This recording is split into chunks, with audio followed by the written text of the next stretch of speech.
Welcome to the Deep Dive. If you're looking to get beyond the headlines, you're in the right place. Today, we're tackling something potentially game-changing, the restart of nuclear talks between the U.S. and Iran. Yeah, this is a big one. It's not just, another meeting. We're talking about years of really high tension, and now maybe, just maybe, a diplomatic opening. The stakes are huge, nuclear power, obviously, but also regional stability, global security, the whole nine yards. Exactly. We've gone through the latest reports to kind of pull out what really matters right now. Our goal here is pretty straightforward. Unpack these new talks, figure out what each side wants, and give you a clearer sense of what it all could mean for, well, everything. Okay, so to really get why this matters now, we kind of have to rewind a bit. Back to 2015. Remember the JCPOA? Sure. The Joint Comprehensive Plan of Action. That big nuclear deal, right. Precisely. It was widely seen as this huge diplomatic success. Basically, Iran agreed to seriously limit its nuclear program. And in return, they got relief from some pretty crushing economic sanctions. It felt like proof that diplomacy could actually work, even on really tough issues. But it didn't last, did it? No, unfortunately not. Fast forward to 2018, and the U.S., under President Trump, pulled out unilaterally. Which just changed everything. It did. Sanctions snapped back on Iran, even harder in some ways. And predictably, Iran started stepping up its uranium enrichment again, sort of unraveled from there. Okay, so that brings us pretty much up to date, except for this surprise meeting. Kind of out of the blue, yeah.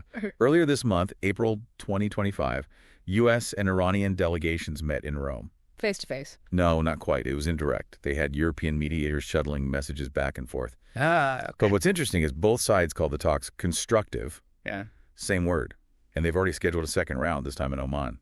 So something's moving. Right. And who are the main people involved in these indirect talks? On the Iranian side, you've got Abbas Araghchi. He's their foreign minister. But crucially, he was deeply involved in negotiating the original JCPOA. So loads of experience. Okay. And the U.S.? Steve Witkoff. He's the U.S. envoy specifically for nuclear affairs. The point person. And you mentioned the Europeans were mediating, but they're not directly in these talks. That's the interesting detail, yeah. The EU is usually central to this stuff.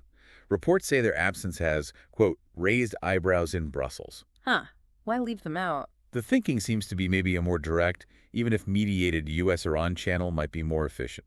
Less diplomatic baggage, perhaps. The Europeans are still the go-betweens, though. Crucial link. Gotcha. And the next step is Oman, you said? Yep, April 26th. Expert-level talks. And Oman itself is significant. How so? It's got this history, of being a quiet, neutral place for sensitive diplomacy, back channels.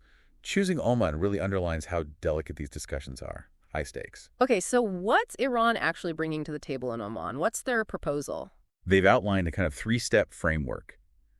Seems aimed at dialing things back, de-escalating. First step. Cap uranium enrichment at 3.67%. And that number is important because? Because that was the limit under the original JCPOA. It's enough for power generation, potentially, but way below what you'd need for a weapon. It signals a return to those original constraints. Okay, step one. What's two? Restore full cooperation with the IAEA, the International Atomic Energy Agency. The UN's nuclear watchdog. Exactly. Getting their inspectors back in with full access is absolutely vital for verifying, that everything Iran does is peaceful. Trust, but verify. Makes sense. And the third part? Transferring their existing stockpile of enriched uranium out of the country to somewhere neutral, like Oman or maybe Switzerland. Get it out of their hands, basically, for transparency. Precisely. It addresses the immediate concern about how much enriched material they actually have right now. Okay, so that's what Iran is offering. What are they asking for in return? It can't be free. Definitely not. Their demands are pretty significant, too. They want sanctions lifted. All of them. Like which ones specifically? The big ones. Oil exports, banking, shipping. These are the sanctions that have really hammered their economy. And they want back into the global financial system too, right? Yes, critically. Access to international markets and re-entry into the SWIFT banking system. SWIFT is like the main highway for international money transfers. Pretty much. Being cut off from SWIFT makes global trade incredibly difficult. It isolates them financially. And you can see why they'd push for this. Their economy is in rough shape. Understatement. Reports mention inflation over 50%. Youth unemployment is sky high. Foreign investment basically frozen. So there's huge domestic pressure to get some relief. Absolutely. That's a massive motivator for them coming back to the table, no doubt. Okay, let's flip to the U.S. side then. What's their position? Are they buying this? It's complex. A mix of skepticism, deep skepticism actually, but also maybe a recognition of an opportunity. There's a lot of history there, a lot of mistrust about Iran's long-term goals, not just nuclear, but their regional influence too. And we're hearing some pretty tough talks still, even with these talks happening. Yeah. President Trump, even out of office, reportedly set this 60-day deadline for seeing significant progress. That's a tight time frame. And the U.S. demands. Mm. They want more than just capping enrichment. Oh, yeah. They're insisting on the complete dismantling of, quote, any weapons-related activities. That's a broader, potentially more intrusive demand than just enrichment levels. And they're looking beyond the old deal's timeline, too. Definitely. They want longer-term guarantees. The original JCPOA had these sunset clauses where some restrictions would expire around 2030. Ah, so the U.S. wants something more permanent this time. That seems to be the goal, yeah. Address the issue more definitively. But are they willing to give anything? Or is it all demands? No, there are signs of flexibility. They seem willing to explore a phased deal. Meaning, step by step. Kind of. Iran takes verified steps. The U.S. offers some sanctions relief in return. A gradual process. But the key word there is verified. Absolutely critical. Yeah. The U.S. insists on real verifiability. They need ironclad proof. Iran is holding up its end of the bargain, which loops back to why that IAEA access is so crucial. Okay, so U.S., Iran. Yeah. What about the neighbors? How is the rest of the Middle East reacting to all this? It's, let's say mixed, is putting it mildly. Very diverse reactions. Israel, I imagine, isn't thrilled. Not at all. Very strong opposition. For Israel, any deal that leaves Iran with any nuclear infrastructure, even for peaceful purposes, is basically a non-starter, a red line, as they put it. And what about Saudi Arabia, the UAE? They're also very concerned, but maybe slightly different focus. Their big worry is Iran's regional influence, its support for groups in Yemen, Syria, Lebanon. They fear any deal that eases pressure on Iran might just, free up resources for more of that activity, make Iran bolder in the region. And then you have Russia and China. Where do they fit in? They're taking a more reserved stance, watching closely. Both have really strong trade ties with Iran, especially now with Western sanctions limiting options. So they could be players if these talks falter. Exactly. They're kind of the backup players, potentially. If the U.S.-Europe track fails, Iran might lean more heavily on Moscow and Beijing as a whole other layer of geopolitical complexity, Right. Okay, let's zoom out.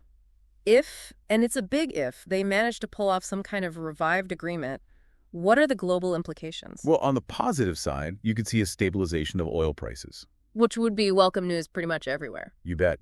Especially with global markets still kind of recovering. Easing tensions in the Gulf usually helps calm the oil markets.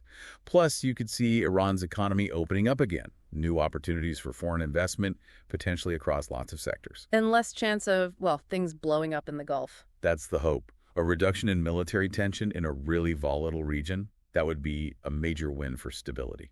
Okay, but what if the talks collapse? What's the downside? The downside is pretty grim, honestly. You could see an escalation of military threats, maybe even direct conflict. And the Strait of Hormuz, that's always a flashpoint. A huge one. There's always the risk of blockades there if things get really bad.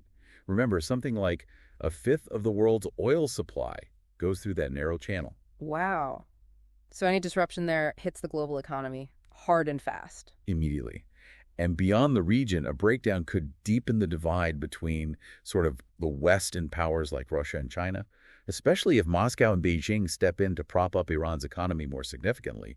It could really reshape alliances. So a lot riding on this. What's the very next step we should be watching for? All eyes are on that April 26th meeting in Oman, the expert-level talks. And that's critical because That's where they get into the weeds, the real technical stuff. Limits on centrifuges, how many, what kind, thresholds for uranium stockpiles, and crucially, the details of inspection rights for the IAEA, the nuts and bolts. Okay. If Oman goes well, what happens then? If it's productive, there's some talk, maybe optimistic talk, but talk nonetheless, of a tentative framework agreement by early June. So just a basic outline. Yeah, something to build on, a signal that they're on the right track for a more detailed final deal later. But if Oman doesn't go well, Then, that window might close, as some analysts are saying. Yeah. We could see new sanctions, perhaps harsher ones, And the risk of conflict definitely goes up. It feels quite high stakes. It really does. This feels like a genuinely pivotal moment, not just for Tehran and Washington, but really for everyone watching global affairs. It absolutely is. Mm. I mean, the fact that they're even talking again after years of basically radio silence is significant in itself. It's fragile, yes, but it shows diplomacy isn't completely dead. Yeah, you have to acknowledge that. The hurdles are still massive, incredibly complex, Yeah. but dialogue is happening. And it suggests that even countries with deep, long-standing conflicts might, just might, choose talking over, well, the alternatives when the pressure is high enough. Right. So as we wrap this up, maybe something for our listeners to think about.